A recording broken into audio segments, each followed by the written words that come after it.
signed everything over to her.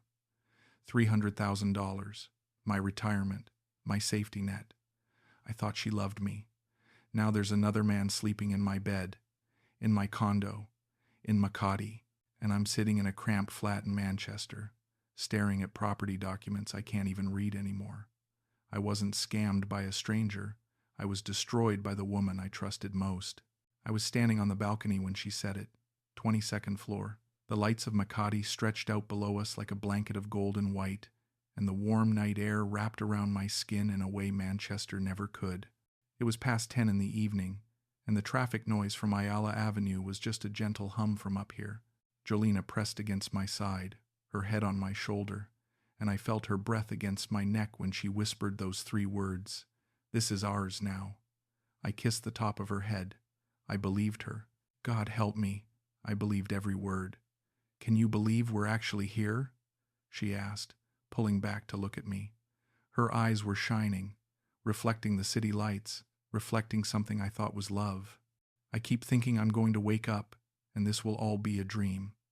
I wrapped my arms around her waist. "It's real," I said.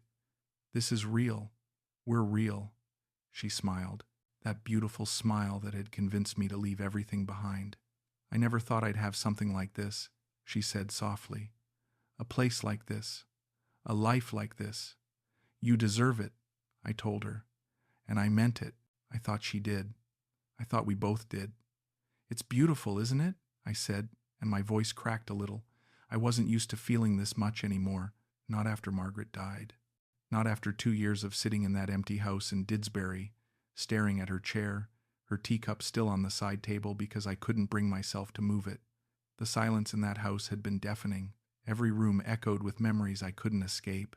Friends told me to move on, to get out, to travel, but I couldn't.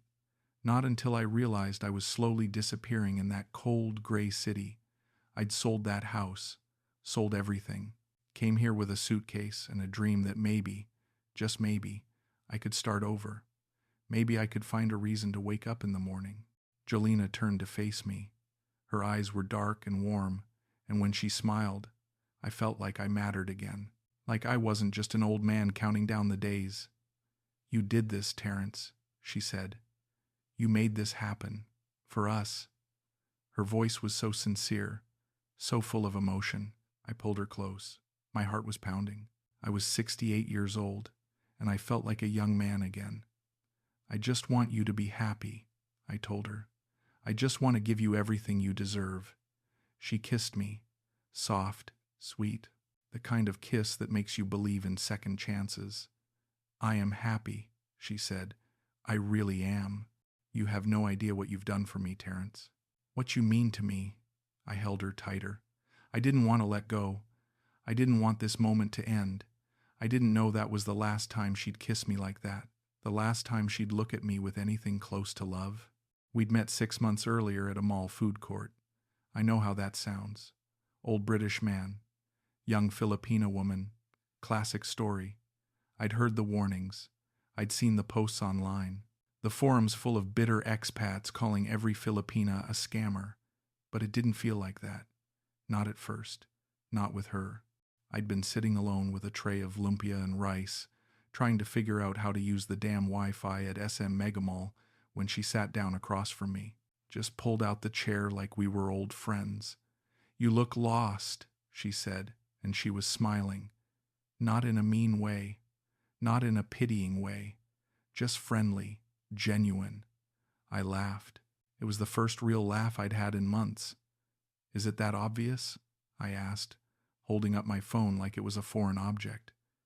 She reached over and took it from my hands. No hesitation.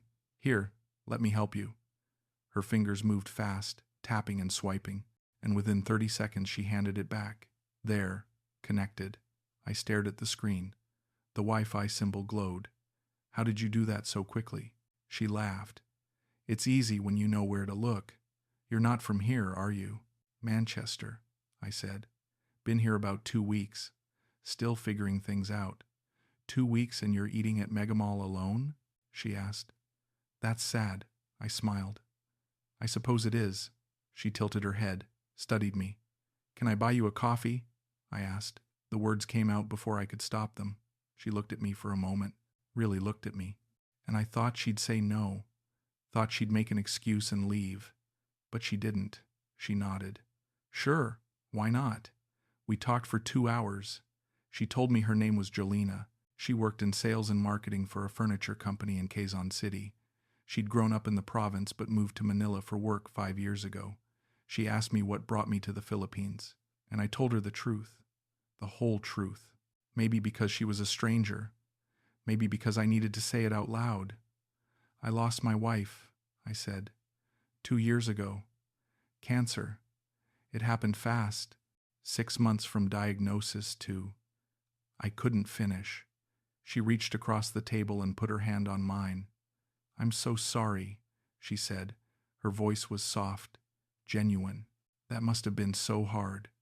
I nodded, swallowed hard. I couldn't stay in England anymore. Every street reminded me of her. Every shop, every park. I felt like I was drowning in memories. So you came here? She asked. To start over? I don't know if I'd call it starting over, I said. More like running away. I couldn't stand the cold anymore. Couldn't stand the gray skies. Couldn't stand being alone in that house. She squeezed my hand. You're not alone now. I looked at her, at this beautiful young woman who had no reason to sit with me, no reason to care. Why are you being so kind to me? I asked. She smiled, a little sad. Because I know what it's like to be lonely in a crowded city. I know what it's like to feel invisible. We kept talking. She told me about her family, her mother in Quezon City, her younger brother who couldn't keep a job, her father who died when she was 12.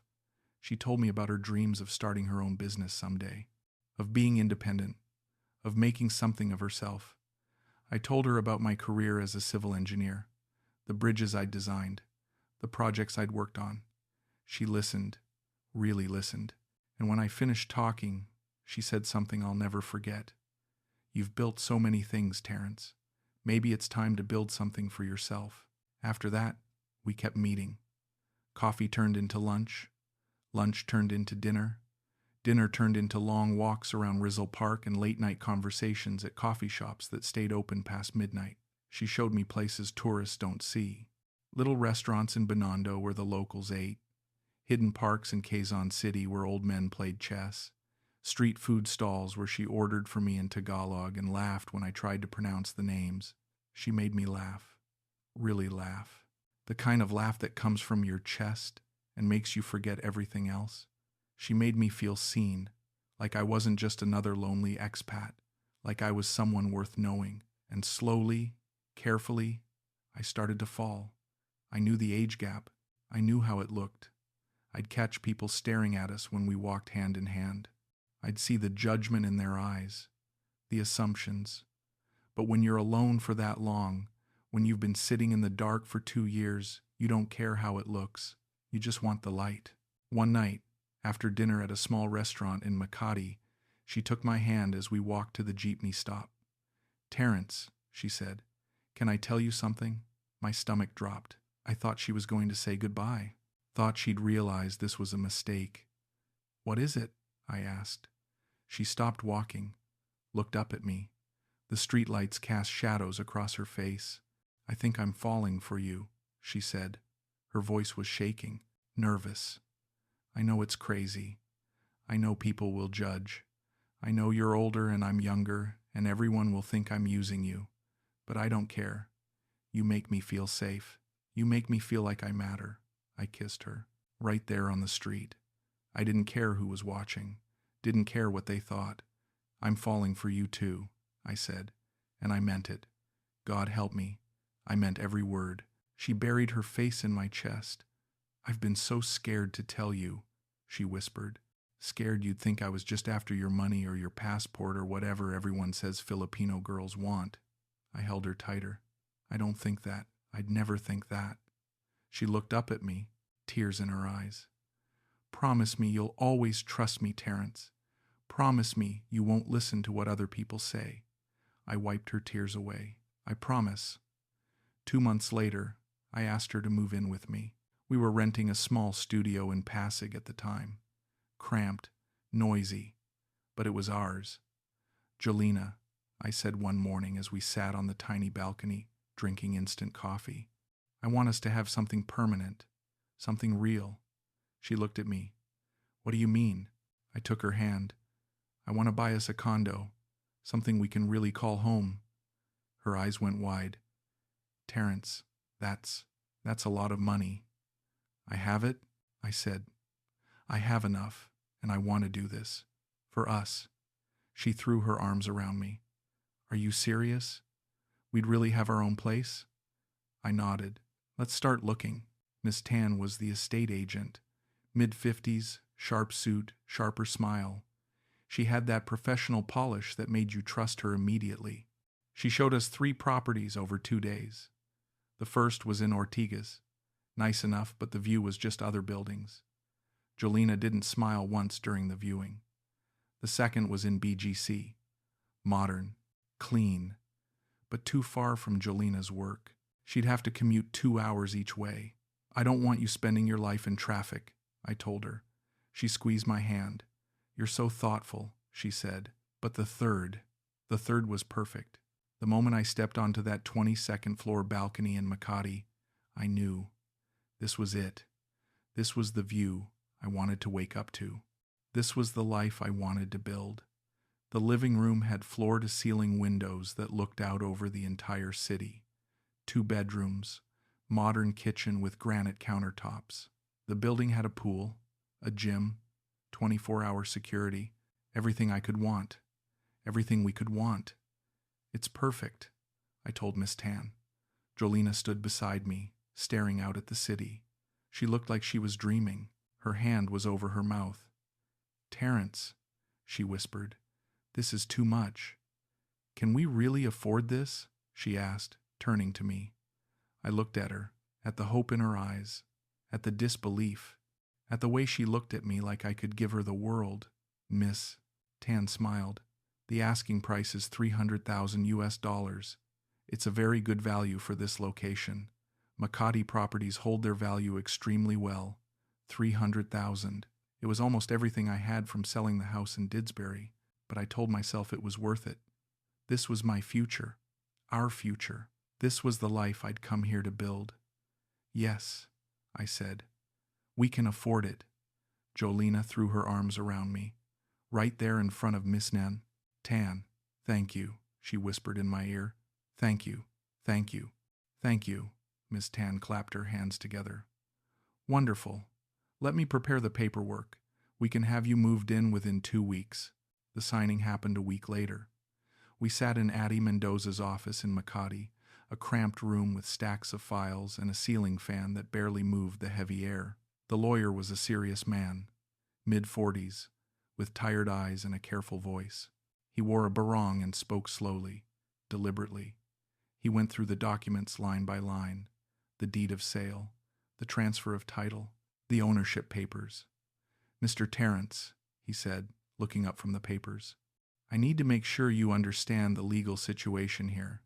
As a foreigner, you have certain restrictions on property ownership in the Philippines. I nodded. Miss Tan explained some of it. He folded his hands on the desk. You cannot own land in the Philippines. Condominiums are allowed under certain conditions, but there are specific requirements. Foreign ownership in any condominium building cannot exceed 40% of the total units. I frowned. What does that mean for me? It means, he said carefully, that you can own this unit in your name, but only if the building hasn't reached its foreign ownership cap. If it has, then the title must be held by a Filipino citizen. The building has reached its cap, unfortunately. It's a popular property, very in demand. Addie, Mendoza continued. In cases like this, I usually recommend one of 2 options: joint ownership with a Filipino citizen, or setting up a corporation where you maintain majority control while having Filipino board members to satisfy legal requirements. That sounds complicated, I said. Miss Tan leaned forward. It is complicated, Mr. Terrence, and expensive. You'd need to pay for corporate registration, annual compliance, accounting fees. It adds thousands of dollars to the cost. Many expats find it easier to simply put the property in their partner's name, especially if you're in a committed relationship. She smiled at Jolina. Which you clearly are. I looked at Jolina. She looked at Miss Tan, then at Addie Mendoza. Would that be safer? Jolina asked. Her voice was soft, concerned. For both of us? Miss Tan nodded enthusiastically. Much safer. Less red tape. No ongoing corporate costs. And if you're together, it doesn't matter whose name is on the paper, does it? She laughed lightly. My husband and I have been married 30 years. Everything is in my name because I'm Filipina. It's just easier that way. We don't think of it as mine or his. It's ours. Eddie. Mendoza cleared his throat. Mr. Terrence, I need to be very clear with you. Once this title is in Miss Jolina's name, she is the sole legal owner of this property. You will have no legal claim to it whatsoever. If the relationship ends, for any reason, the property remains hers. The room went quiet. I could hear the traffic outside, the hum of the fan, my own breathing.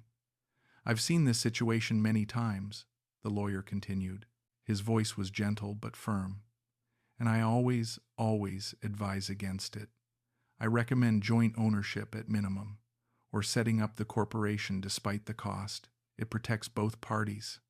I felt Jolina's hand on mine. She looked at me. Her eyes were so sincere, so open. Terrence, she said softly, he's right. We should do what's safest. But Miss Tan cut in. Setting up a corporation will cost at least $5,000, plus annual fees, plus accounting. It's a lot of money and hassle for something that should be simple. She looked at me. You trust Jolina, don't you? I looked at Jolina, at the woman I loved, at the woman who'd brought me back to life, at the woman who'd made me believe I could have a future again. Of course I do, I said. Jolina squeezed my hand. And I trust you. We're building a life together, Terrence. We're partners. What's mine is yours. What's yours is mine. Right? She turned to Addie Mendoza. Isn't there some way we can put that in writing? That we both own it even if only my name is on the title? The lawyer sighed. You could draft a notarized agreement stating that Mr. Terrence provided the funds and you're holding the property in trust for both of you. But legally, it's still your property.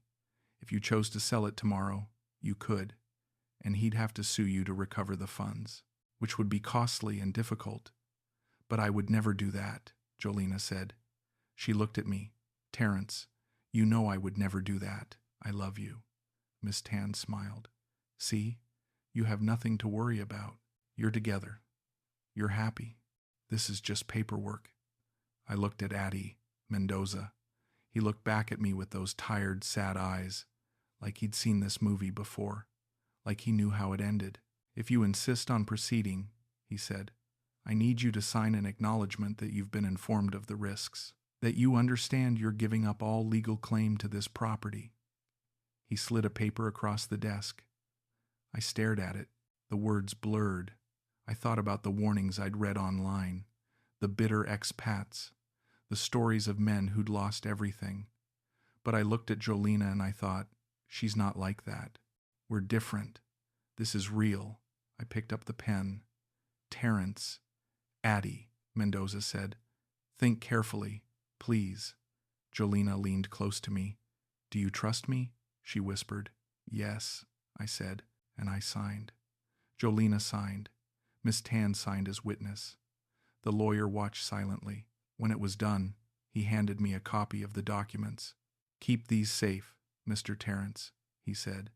His face was unreadable, but I saw something in his eyes. Pity, maybe, or resignation. I thanked him. We left. On the way out, Jolina kissed my cheek. Thank you for trusting me, she said. I smiled, but something cold had settled in my stomach, something I couldn't name. I ignored it. That night, I met Brent for a drink.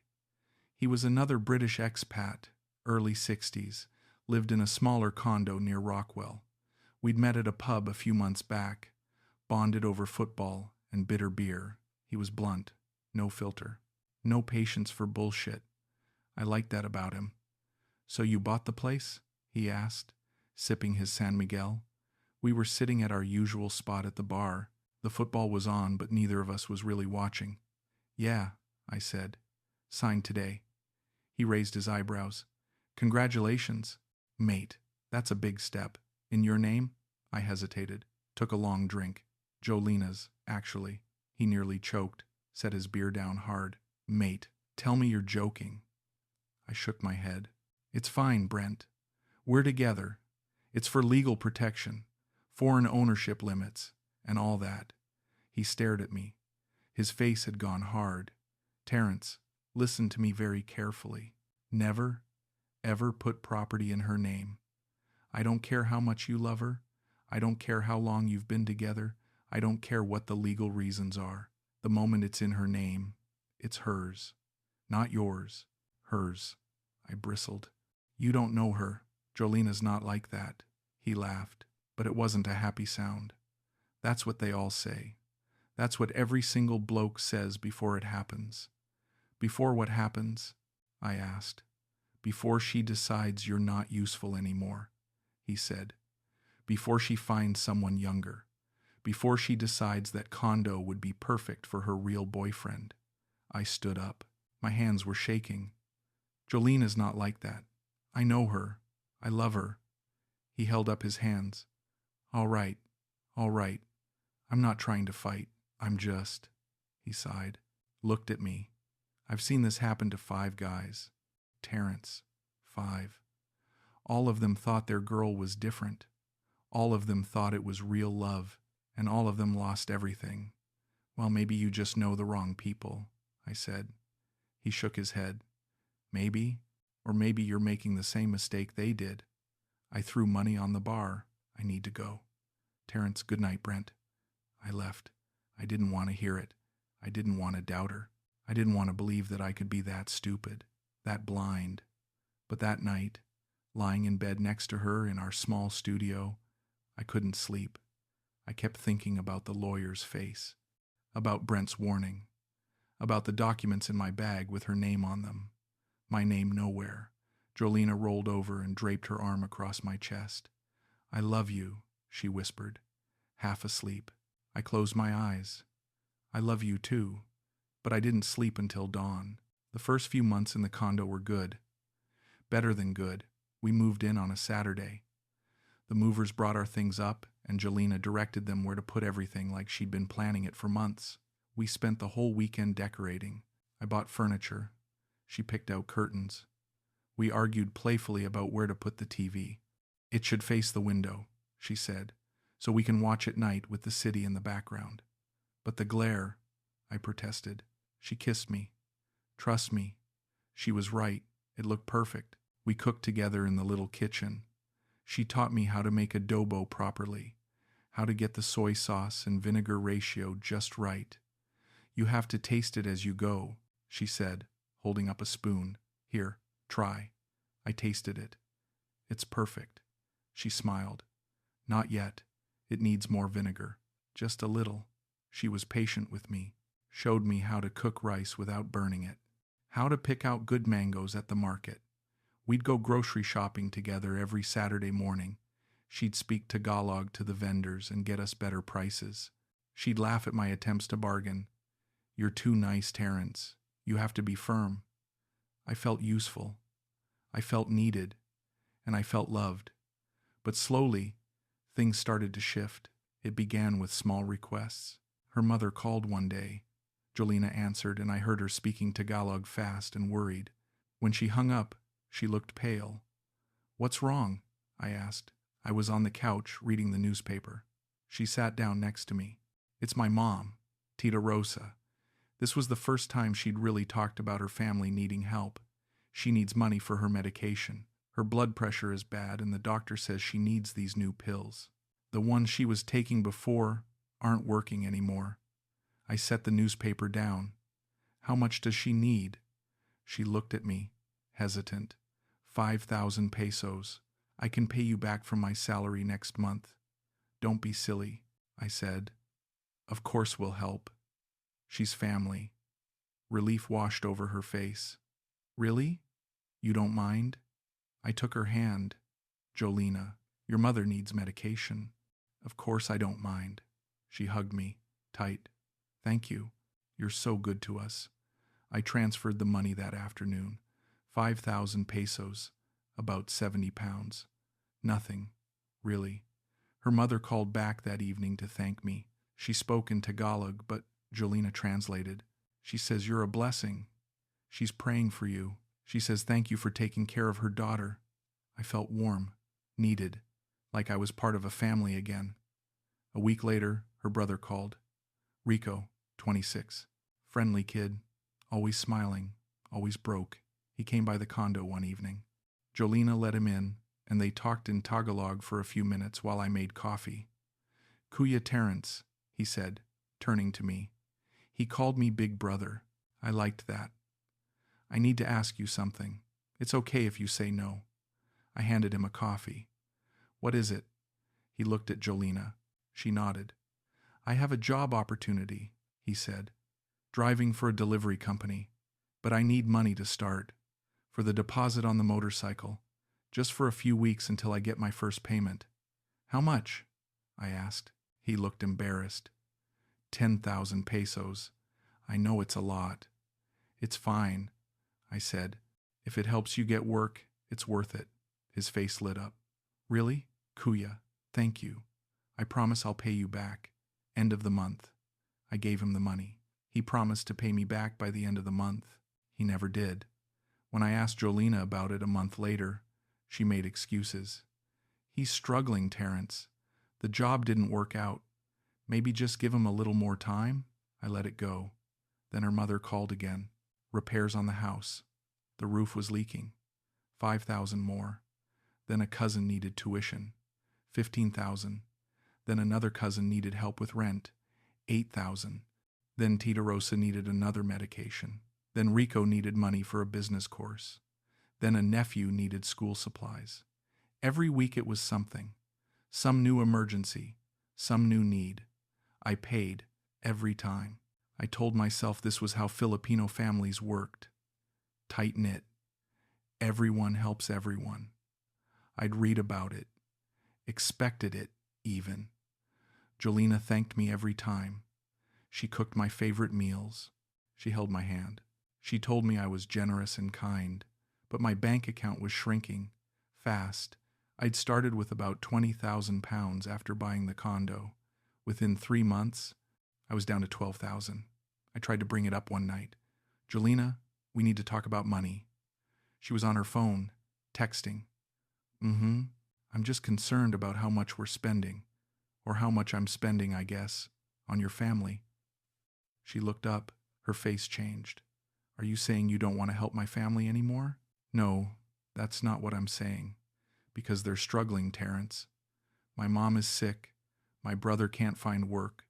What am I supposed to do? Tell them no? I just think we need a budget," I said carefully. "Some kind of limit." She stood up. "A limit? On helping my mother? On feeding my family?" "Jolina, that's not what I meant." "You know what? Forget it. I'll handle it myself." She grabbed her purse and went to the bedroom, slammed the door. I sat there, alone, confused. I didn't know what I'd done wrong. 20 minutes later, she came out. Her eyes were red. "I'm sorry," she said. I overreacted. "It's just hard. You don't understand the pressure I'm under. My family depends on me, and I don't want to disappoint them." I pulled her close. "I know. I'm sorry. I didn't mean to make you feel bad. I just feel like I'm failing everyone," she said. "My family, you, myself." "You're not failing anyone," I told her.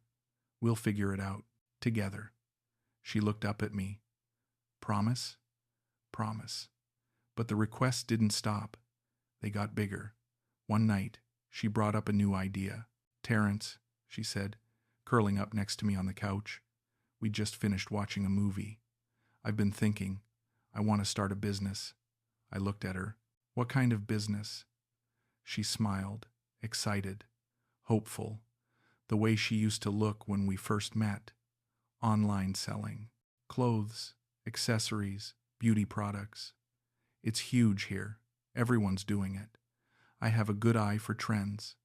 And I have a business partner who can help with logistics. Someone I used to work with. That sounds great, I said. I was happy to see her passionate about something. How much do you need to start? She bit her lip, looked nervous. Maybe 50,000 pesos? Just to get the inventory. The good stuff sells fast. I could triple the investment in a few months. I did the math. About 700 pounds. It hurt, but I wanted to support her. I wanted to see her happy, independent. Okay, I said. Let's do it. Her face lit up. She kissed me. You're amazing. I'm so lucky. I'm going to make you so proud. I transferred the money the next day. She started spending more time on her phone, messaging someone named Marco, her business partner, she said. They'd worked together at the furniture company. He knew suppliers, had connections, could get good prices. He's helping me find the best deals, she explained. He's really good at this. I didn't think much of it. Not at first, but over the next few weeks, I noticed her texting him constantly. At breakfast, at dinner, during movies. Late at night when she thought I was asleep, I'd wake up at 2 in the morning and see the glow of her phone, see her smiling at the screen. Everything okay with the business? I asked one evening. She didn't look up from her phone. Yeah, fine. Marco's just confirming some orders. I nodded, but something felt off. Wrong. I started paying attention, really paying attention. She smiled when she texted him. She laughed. She'd bite her lip, and she never showed me the messages. Can I see some of the products you're selling? I asked one day. She looked up, startled. What? The business. Can I see what you're selling? Maybe I can help promote it or something. She hesitated. It's not ready yet. I'm still building the inventory. Once everything's organized, I'll show you. But she never did. And I never saw any packages arrive. No inventory, no stock, no business that I could see. Just her, on her phone, texting Marco, smiling. Then she started staying out late. It started gradually. A client meeting here, a networking event there. I have to make contacts, she said, putting on makeup in the bathroom mirror. That's how this business works. At 8 o'clock at night? I asked. She turned to me, irritated. Yes, Terrence, at 8 o'clock at night. People work different hours here. Not everyone is retired. It stung, but I let it go.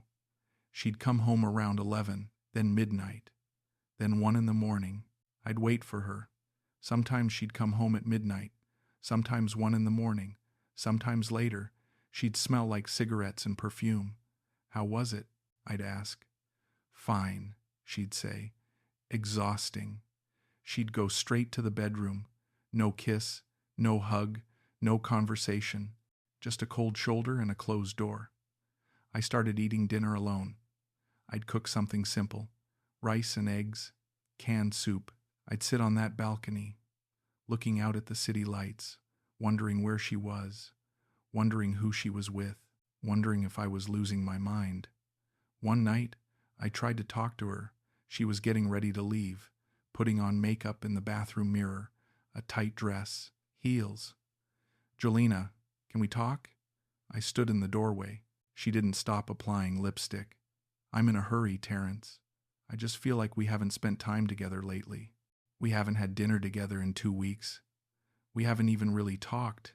She sighed, hard, frustrated, annoyed. You don't understand the pressure I'm under. I'm trying to build something. I'm trying to make this work. I'm trying to provide for my family and help us, and you just want me to sit home every night like I don't have goals. I stepped closer, tried to keep my voice calm. I know, I'm not saying you shouldn't work. I just miss you.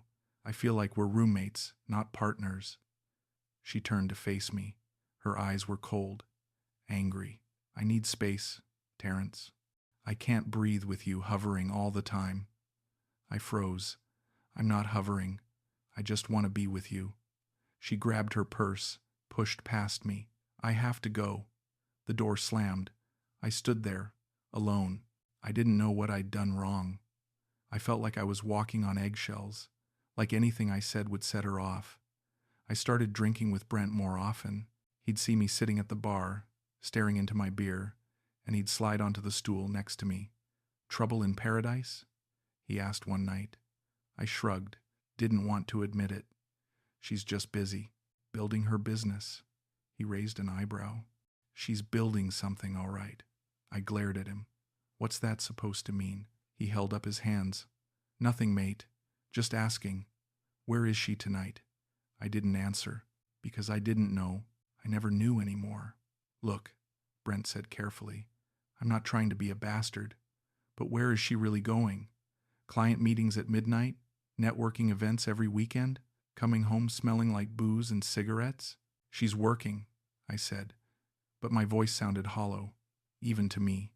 He looked at me, really looked at me, concern in his eyes. "Mate, think about it. Where is she?" I didn't have an answer. I drank my beer. We watched the football in silence, but I couldn't stop thinking about it.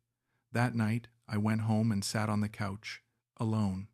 The condo was quiet, empty, cold despite the tropical heat outside. I opened Facebook. I hadn't checked it in weeks. I scrolled to Jolina's profile. She'd posted photos, lots of them, new ones I'd never seen. Her at a restaurant with friends, her at a bar, her at a club, smiling, laughing, dancing. Her with a man I didn't recognize, young, maybe 35, handsome, Marco, the business partner. She was close to him, too close. His arm around her waist, her head on his shoulder, her hand on his chest. The caption said, "Great night with the team." But it didn't look like a team. It looked like a date. I scrolled through more photos. There were dozens, at different restaurants, different bars, different parties. Always with Marco, sometimes with other people, but always Marco, and she looked happy. Happier than she ever looked with me anymore. I stared at the screen. My chest felt tight. My hands were shaking. I told myself it was nothing. Just work. Just friends. Just networking. But I couldn't sleep that night. I lay in bed next to her. She'd come home late. Crawled into bed without saying a word. And I lay there staring at the ceiling, wondering if I was going crazy, wondering if I was being paranoid, wondering if Brent was right. The next morning, I tried to bring it up. She was making coffee, moving around the kitchen like I wasn't there. "Jolina," I said. My voice was quiet, careful. She didn't turn around, just kept pouring coffee. "I saw your photos on Facebook." She froze, just for a second. Then she set the coffee pot down. "And?" Her voice was flat, defensive. "Who's Marco?" I asked. She turned around. Her face was hard, arms crossed. "I told you, my business partner." "You looked pretty close in the photos," I said quietly, trying not to sound accusatory, trying to stay calm. She laughed, but it wasn't a happy sound. It was bitter, sharp. "Are you seriously accusing me of something right now?" "I'm not accusing," I said quickly. "I'm just asking. You're out every night. You're always texting him. You're posting photos with him but never with me anymore. I just want to understand." She stepped closer. Her eyes were blazing. "You don't trust me. After everything I've done. After everything you promised. You said you'd always trust me, Terrence. Remember?" I felt my stomach drop. Felt like I was the one doing something wrong. "That's not what I'm saying," she cut me off. "You know what? Maybe this is a mistake. Maybe we moved too fast. Maybe I should have listened when people told me you were too old for me." The words hit like a punch to the gut. "Jolina," she held up her hand. Her voice was cold now. "Final. I'm going out. Don't wait up." She grabbed her bag and left, didn't look back, didn't say goodbye. I stood there in the kitchen, shaking, alone, feeling like I was drowning. I wanted to believe her. I wanted to trust her. I wanted to think I was being paranoid, but I couldn't shake the feeling that I was losing her, that maybe I'd already lost her, that maybe I'd never really had her at all. 2 weeks later, I found her phone. It was a Saturday morning. She was in the shower. I was in the kitchen making coffee when I heard it buzz on the counter. She'd left it there, just sitting there, unlocked. I shouldn't have looked. I know that. It's a violation of privacy, a violation of trust, but I couldn't stop myself. Something inside me needed to know. I picked it up. A message from Marco lit up the screen. When is the old man leaving? We need to talk about the condo. My hands went cold. My heart stopped. I stared at the words. Read them again. And again. The old man. The condo. I opened the messages. I shouldn't have. But I couldn't stop.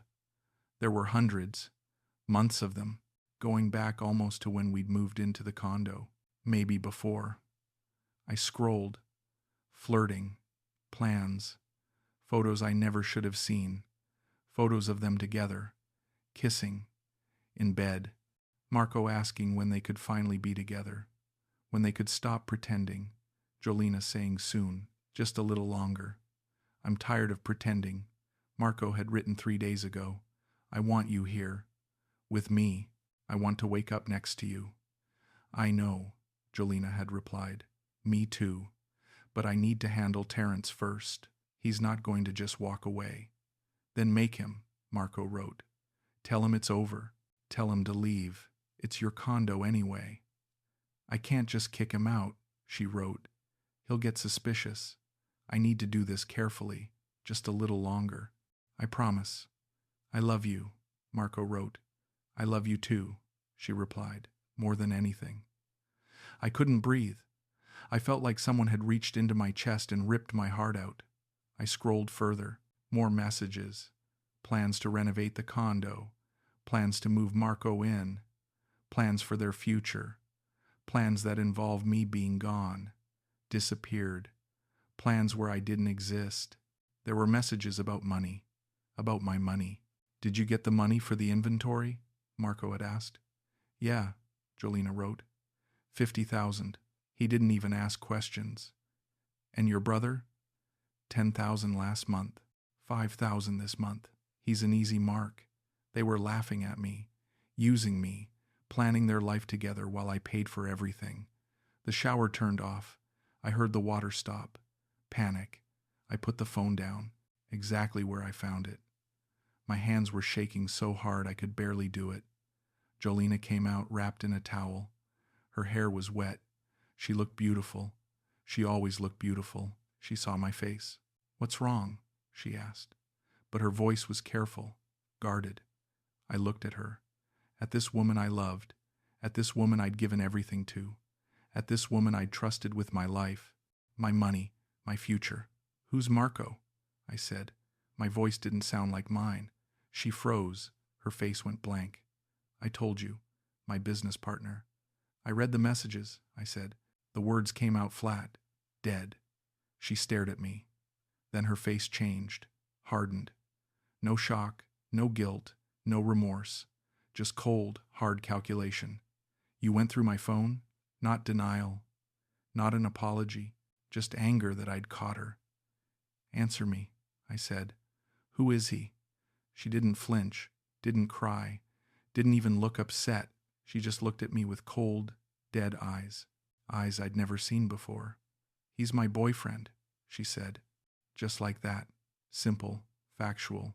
The world stopped. Everything went silent. I couldn't hear the traffic, couldn't hear the aircon, couldn't hear anything but that word echoing in my head. Boyfriend. What? My voice was barely a whisper. You heard me, she said. Her voice was steady, almost bored. Marco's my boyfriend. We've been together for 2 years. I couldn't process it, couldn't make sense of it. But we were together? She interrupted. Yeah, we were. But Terrence, come on. Did you really think this was going to last? She laughed. Actually laughed. You're 68. I'm 30. Look at yourself. Look at me. This was never going to work. I felt like I was falling, like the floor had disappeared beneath me. Then why? My voice broke. Why did you? Because I needed security, she said. Like it was obvious.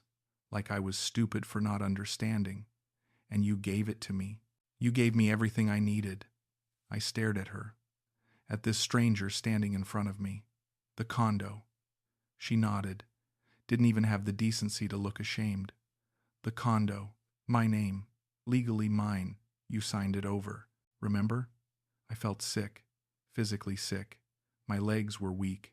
So this was all a plan? She finished. She tilted her head, thoughtful. Not at first. At first, I thought maybe it could work. You were nice, lonely, easy to be with. I thought maybe I could learn to love you. But then Marco came back into my life and I realized I was kidding myself. I was pretending to love you, and I'm tired of pretending. I couldn't speak, couldn't move, couldn't breathe. The money, I finally said. My money, for your family, for your business. She shrugged. I needed it. They needed it. You had it. It was simple. You lied to me, I said. About everything. I did what I had to do, she said. No emotion, no regret. And honestly, Terrence, you made it easy. You wanted so badly to believe that someone could love you, that you weren't just a lonely old man. I saw that. I used it. That's on you as much as me. I felt tears burning my eyes. I loved you. I know, she said. That's what made it work. She walked to the bedroom, calm, casual, like we'd just discussed the weather. You should leave. Terrence, she called over her shoulder. This is my place now. Legally. There's nothing you can do about it. I stood there, in the kitchen of the condo I'd bought, in the home I'd built, and I realized I had nothing. No proof, no legal claim, no power, no home. She came back out dressed, picked up her phone from the counter, saw the messages still open. You really did go through my phone, she said. That's low, Terrence. I expected better from you. Then she left, just walked out, like I was nothing, like I'd never mattered at all. I stood in that empty condo for hours. I don't know how long. The sun moved across the floor, the shadows changed, and I stood there, alone, broken, destroyed. I left. I didn't know where else to go. I just walked, out of the building, down the street, through Makati. I walked for hours. My phone buzzed. Brent, mate, where are you? His voice sounded worried. I don't know, I said. My voice sounded hollow, distant, like it was coming from someone else. Come to mine. Now. I went. I didn't have anywhere else to go. I sat on his couch and told him everything. Every word, every lie, every message. He listened, didn't interrupt, didn't say, I told you so. He just listened. When I finished, he handed me a beer and sat next to me. We sat in silence for a long time. What do I do? I finally asked. He sighed, long and heavy. You get a lawyer, mate. You fight this. The next morning, I went back to Addie Mendoza. Same office, same cramped room, same tired eyes. He listened to my story. His face didn't change. He'd heard it all before. When I finished, he folded his hands on his desk. Mr. Terrence, he said carefully, do you have any proof that she coerced you? Any documentation that shows you were manipulated into signing? I shook my head. I signed willingly. I trusted her. Do you have any written agreement that you provided the funds? No. Any proof that there was fraud involved in the transaction? Just the text messages, the ones I saw. He nodded slowly. Those messages prove infidelity. They prove deception, but they don't prove fraud in the property transaction. The sale was legal. The transfer was legal. You signed willingly, as you said. I felt my throat tighten. Then what can I do? He looked at me with sad, tired eyes. Under Philippine law, the title holder is the legal owner. Miss Jolina is the title holder. Therefore, she is the legal owner. You have no claim to the property. But I paid for it, I said. My voice was rising, desperate. Every peso, every dollar. It was my money, my retirement. Not the person who provided the funds. I leaned back in the chair. My hands were shaking. So I just lose everything? He was quiet for a moment. You could file a civil case, claim unjust enrichment, argue that she enriched herself at your expense through deception, but it would be expensive. It would take years, possibly 5 years or more, and without solid evidence of fraud at the time of the transaction, you would likely lose. I felt the walls closing in. How much would it cost? Legal fees? Probably 2 to 3 million pesos, maybe more. I did the math, 30,000 pounds, more, money I didn't have, and you're saying I'd probably lose anyway? I'm saying it would be very difficult to win without evidence of coercion at the time you signed the deed. He leaned forward. Mr. Terrence, I warned you. I told you not to put the property in her name. I advised you to protect yourself. I nodded. He had. I'd ignored him. I'm sorry, I said. I was stupid. You weren't stupid, he said. You were in love, and she took advantage of that. But the law doesn't care about emotions. It cares about paperwork, and the paperwork says she owns the property. I felt tears burning my eyes again. $300,000. My entire retirement. Gone. I'm very sorry, he said, and I could tell he meant it. But it didn't help. It didn't change anything. I left his office. I had nowhere to go. No home. No money left to rent a place. No future I could see. Brent offered me his couch. Stay as long as you need, mate, he said. I took it. I felt humiliated, broken, stupid. At 68 years old, I was sleeping on a friend's couch. Everything I'd built, everything I'd saved, everything I'd worked for, gone, given away to a woman who'd never loved me, who'd seen me as nothing more than a bank account with a heartbeat. I stayed away from the condo for 3 weeks.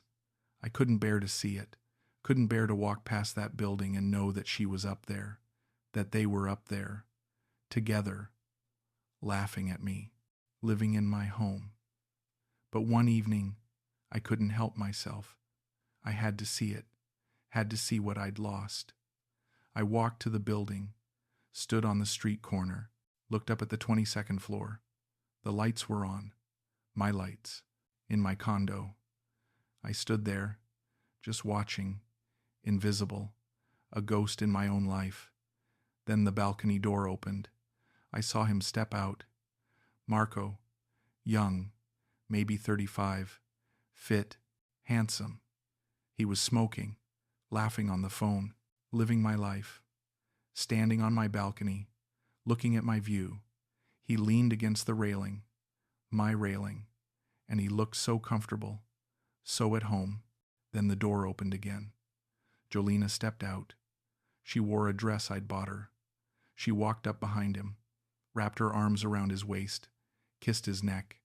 He turned around, kissed her, long and slow, deep and passionate, the way she used to kiss me, the way she'd never really kissed me. I stood on the street below, invisible, watching them live their life, watching them enjoy what I'd paid for. I remembered her words on that first night. This is ours now. I realized I was never part of ours. I was never part of anything. I was the bank, the visa, the stepping stone, the fool. I thought about going up there, taking the elevator to the 22nd floor, pounding on the door, confronting them, screaming, demanding something, anything, some kind of justice or closure or acknowledgement. But what was the point? The law was on her side. The condo was hers. Marco was hers. The life I thought I'd built was never mine at all. They'd just been waiting for me to leave. And now I had. I turned around, walked away, left them on that balcony, left them to their life, their real life, the one they'd planned all along. That night, I booked a flight back to Manchester. Brent drove me to the airport. We didn't talk much. What was there to say? You did what you could, mate, he said as we pulled up to departures. I nodded, but I didn't believe him. I'd done the stupidest thing imaginable. I'd handed over my entire life to a stranger and called it love. Thanks for everything, Brent. He grabbed my shoulder. If you ever come back, you know where I am. I nodded, but I knew I'd never come back. There was nothing here for me anymore. just ghosts and regrets and the ruins of a dream I'd never really had. Now I'm here, sitting in a cramped flat in Didsbury, renting, because I have nothing left to buy with. The rain taps against the window, the same cold Manchester rain I came to the Philippines to escape. The gray sky I'd thought I'd never see again. I'm back where I started, except now I'm 68 years old with no savings, no home, no future. Just memories of a woman who never loved me and a condo I'll never see again. I think about Jolina every day. I can't help it. I think about her smile, about the way she used to hold my hand, about those first few months when I thought I'd found a second chance at happiness. I wonder if any of it was real. I wonder if she ever cared, even a little. Even at the very beginning when we sat in that food court and talked for hours. I'll never know.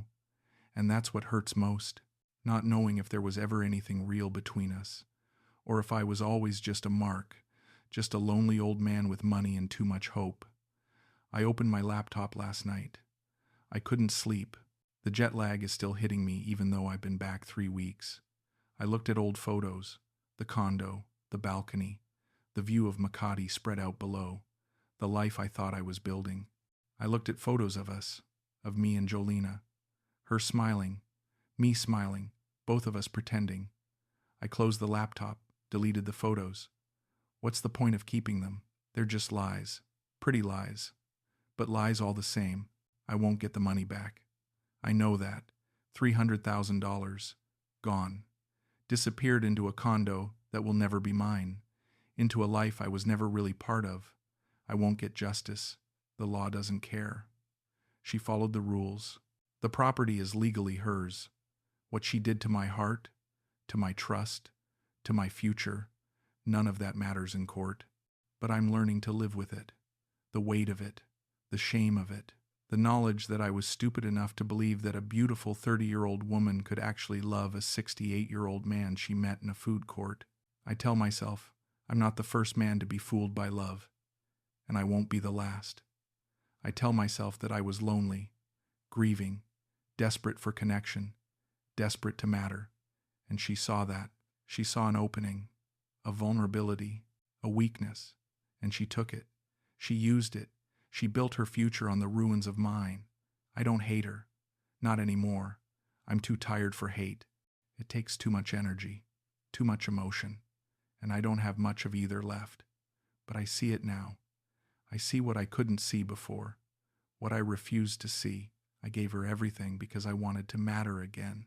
I wanted to believe that someone could love me, that I wasn't just an old man waiting to die, that I had something to offer besides money.